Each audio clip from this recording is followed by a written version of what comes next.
বিসমিল্লাহির রহমানির রহিম। আলহামদুলিল্লাহ ওয়াসসালাতু ওয়াসসালামু আলা রাসূলিল্লাহ। আসসালামু আলাইকুম ওয়া রাহমাতুল্লাহি ওয়া বারাকাতুহু।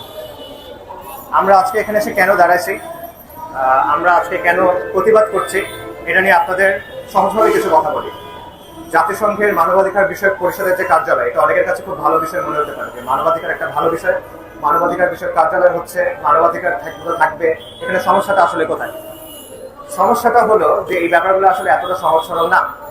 আমাদের এই বিরোধিতার শক্ত গ্রাউন্ড আছে এবং যৌক্তিক গ্রাউন্ড আছে। সেগুলো কি কি? প্রথমত হলো, এই মানবাধিকার বিষয়ক পরিষদের যে কার্যালয়, এটা পৃথিবীর অন্য কোন কোন দেশে আছে সেটা একবার আমরা দেখি। এটা এমন সব দেশে আছে যেখানে গৃহযুদ্ধ চলছে, অথবা যেখানে মানবিক দুর্যোগ আছে, অথবা যেখানে প্রাকৃতিক দুর্যোগ আছে। Burkina Faso, Niger, Syria, Palestine, এই ধরনের দেশ, ইয়েমেন, এই ধরনের দেশ। এটার সাথে বাংলাদেশের মিলটা কোথায়? বাংলাদেশে কি এরকম কোনো পরিস্থিতি আছে কিনা?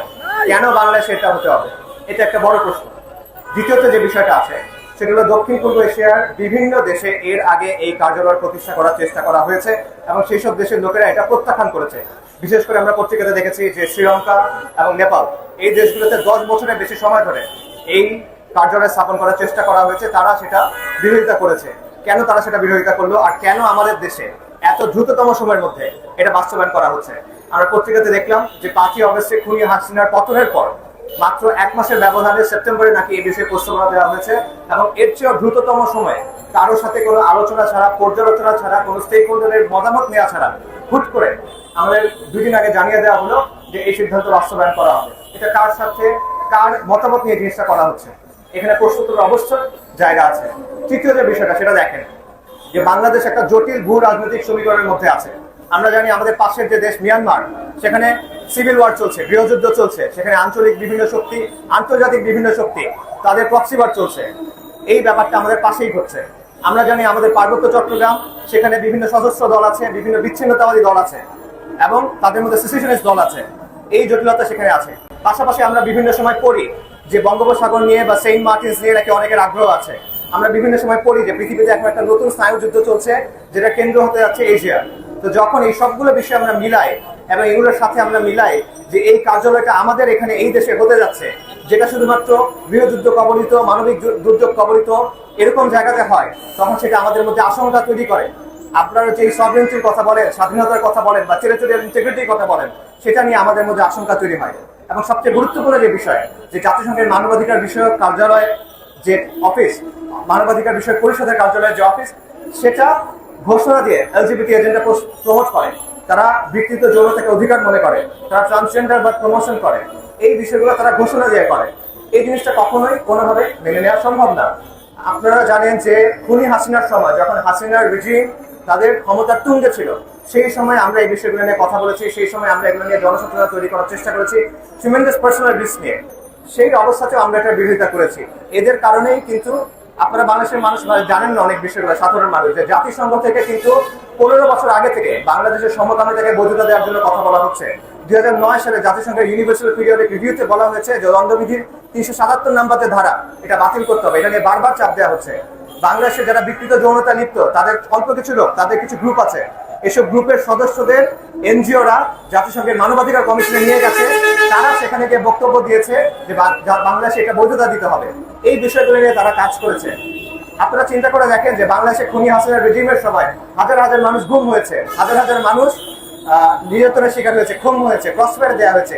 তাদের পরিবারের পক্ষ থেকে কেউ মানবাধিকার কমিশনে গিয়ে বক্তব্য দিতে পেরেছে? জাতিসংঘের পারে নাই। কিন্তু এই সমকামিতা বাংলাদেশে কত %? ট্রান্সজেন্ডার যারা বিশ্বাস করে তারা কত %? সেটা কিন্তু জাতিসংঘে চলে গেছে, সেটা কিন্তু পাঠ্য বইয়ে চলে আসছে। সেটা ড্রাফট বিল কিন্তু হয়ে গেছিল হাসিনার সময়, যেটা আমরা আন্দোলন করে এটা থামানো হয়েছে। তো যদি কার্যালয় না থাকা অবস্থায় এত কিছু হয়, তাহলে কার্যালয় হওয়ার পরে কি হবে সেটা চিন্তা করে দেখেন। এটা কোনোভাবে মেনে নেওয়া সম্ভব না। এটা কোনোভাবে জনগণের আকাঙ্ক্ষার সাথে সামঞ্জস্যপূর্ণ না, এটা জনগণের স্বার্থের সাথে সামঞ্জস্যপূর্ণ না, এটা দেশ ও জাতির স্বার্থের সাথে সামঞ্জস্যপূর্ণ না।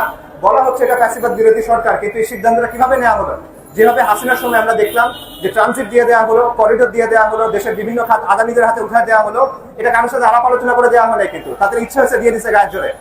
সেম ব্যাপারটা আমরা দেখতেছি। কার সাথে আলোচনা করে আপনারা এই সিদ্ধান্ত দিলেন? এই সিদ্ধান্ত মেনে নেওয়া সম্ভব না। একটা যুক্তি দেওয়া হচ্ছে যে মানবাধিকার কমিশনের কার্যালয় এখানে হলে খুব ভালো হবে, মানবাধিকার লঙ্ঘন হবে না। এখানে আমরা দুটো প্রশ্ন করতে চাই।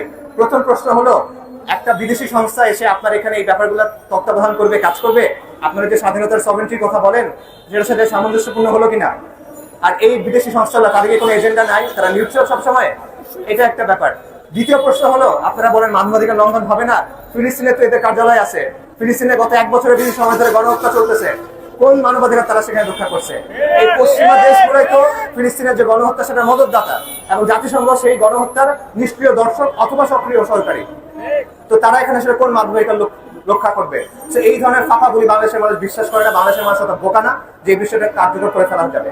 সরকারের প্রতি আমরা বলবো, একদম সহজভাবে আমরা বলতেছি, দেখেন বাংলাদেশের মানুষ শান্তি চায়, বাংলাদেশের মানুষ স্থিতিশীলতা চায়, এবং বাংলাদেশের মানুষ চায় যে আমি জাহেলিয়াতের বিচার হোক, যাতে এই ব্যাপারটা আর কখনো বাংলাদেশের এখানে ফিরে না আসে। কিন্তু আমরা দেখতেছি এই ব্যাপারে উপযুক্ত পদক্ষেপ নেওয়া হচ্ছে না। আওয়ামী লীগের কালচারাল ফ্রন্ট এখনো অক্ষত, আওয়ামী লীগের মিডিয়া ফ্রন্ট এখনো অক্ষত, আওয়ামী লীগের যে অলিগার্করা ছিল, যে ব্যবসায়ীরা ছিল, হাজার হাজার লক্ষ কোটি টাকা যারা পাচার করছে, যারা দীর্ঘ সময় ধরে আওয়ামী লীগের ফ্যাসিবাদকে বা আওয়ামী জাহিলিয়াত সেটার অর্থায়ন করছে এবং এখনো অর্থায়ন করতেছে, তাদের এখনো অক্ষত রাখা হয়েছে, কোনো কার্যকরী পদক্ষেপ এখানে নেওয়া হয় নাই। এর বাইরে আমরা দেখতেছি যে উপদেষ্টাদের একজন একবার শহীদ মিনারে চলে যাচ্ছেন, সেখানে র্যাডিক্যাল ফেমিনিস্টদের যে অসুস্থ দাবি দেওয়া আছে সেটার সাথে সহমত হচ্ছেন, আবার উনি একপাক্ষিকভাবে বলে দিচ্ছেন যে হ্যাঁ এখানে কার্যালয় হবে, আবার অন্য উপদেষ্টা আবার কিছুক্ষণ পর বলছেন যে না এরকম কোনো সিদ্ধান্ত হয় না। What is this? Please get your house in order. আপনারা আপনাদের কথা এবং কাজের মধ্যে সমন্বয় করেন। আপনাদের আবারও আমি বলছি যে বাংলাদেশ এনজিওদের এজেন্ডা বাস্তবায়ন করার কিছু নাই। আপনারা এমন কোনো সিদ্ধান্ত নেবেন না যেটা জনগণের স্বার্থ বিরোধী, এমন কোনো সিদ্ধান্ত নেবেন না যেটা শুধুমাত্র অরাজকতা ডেকে আনবে। আপনাদের বাংলাদেশের বেশিরভাগ মানুষ আপনাদের সাফল্য চায়, তাই আপনারা কম এবং জমিনের স্বার্থের জন্য কাজ করেন, মানুষের কল্যাণের জন্য কাজ করেন, এবং আওয়ামী জাহিলিয়াত উৎখাত করার জন্য, এটা যেন আর কোনো ফিরে আসতে না পারে এই জন্য কাজ করেন। এবং মনে রাখবেন, আমরা দিল্লির জিঞ্জির ছিন্ন করেছি, ওয়াশিংটনের দাসত্ব করার জন্য না। শুকরিয়া।